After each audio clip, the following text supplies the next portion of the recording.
Hey, good morning. Jeffrey Paul with an inspiration for you. I hope you like my earlier notice. I know some of you don't have a notification yet. You need to just sign up for that notification so you know that I'm going to be doing live, because I am going to be adding a couple a day, because I had so many of your comments that have said, I need more. I need another fix. I need another Starbucks inspiration. And you know, that's really necessary for all of us. 12 hours of a working day, just way too long to go with only one inspiration. I hope you're not going with just one. But today's lesson that I want to inspire you with is the question mark, who or what has you slaved to it?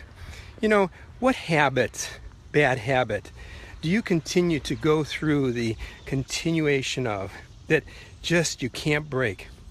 Who's the person that continues to trigger that anger, that frustration, that difficulty with?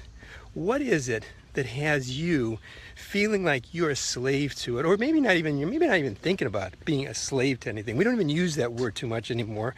But the truth of it is we are so many things. Worry. Have you ever been a slave to worry? That your mind is processing hour after hour about tomorrow, or what if, or what am I going to do? Those things are really tough to deal with, but they're like slave masters. They're awful. And you know what? You and I were created to be free. It was not a government situation. It was not a political situation. It is not something of what country you live in. You know, Viktor Frankl probably taught it the very best. While in the concentration camp of Hitler, he was free.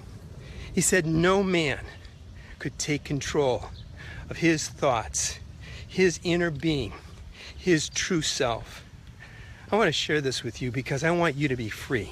I want you to be free. I want you to shout and put a hash mark and say, I am free. Because you know what? We were created to be free. But no one really realizes that once they get captive, they think and believe conceptually that they are slaves to something. They have to live up to something. And you don't have to live up to anything. Nothing at all.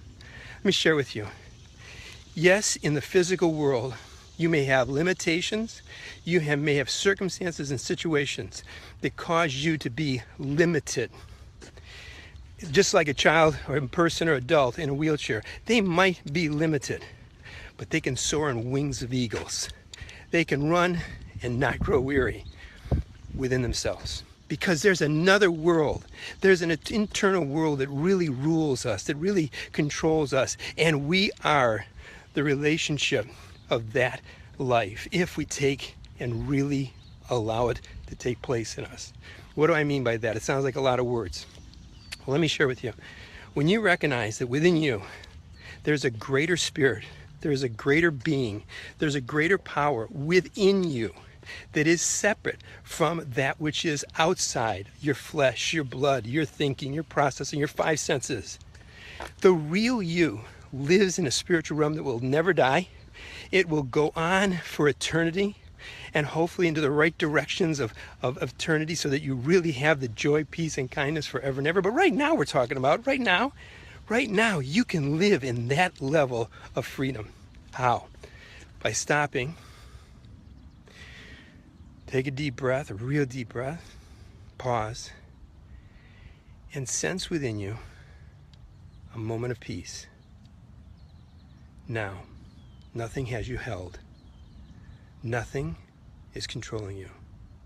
You are completely free. You can remain in that peace that Philippians says transcends you from this place, these circumstances, this situation. Yes. In Philippians 3, it talks about that you'd have this peace. It's like the pathway, the porthole to go within yourself. That no matter whether you were like Viktor Frankl in a concentration camp with a monster like Hitler, that you remain free. Remain free. Whether you have that boss who is just a pain in whatever anatomy you're thinking about, that wife or husband that is really challenging at the moment for your relationship, the child or the circumstance that you're living, the health issue that you might have, all those things are in the physical state. When you go into your inner being, into your spirit, and cause it to come to peace and rest there, you become free. And what you do is you start to break the chains all around you.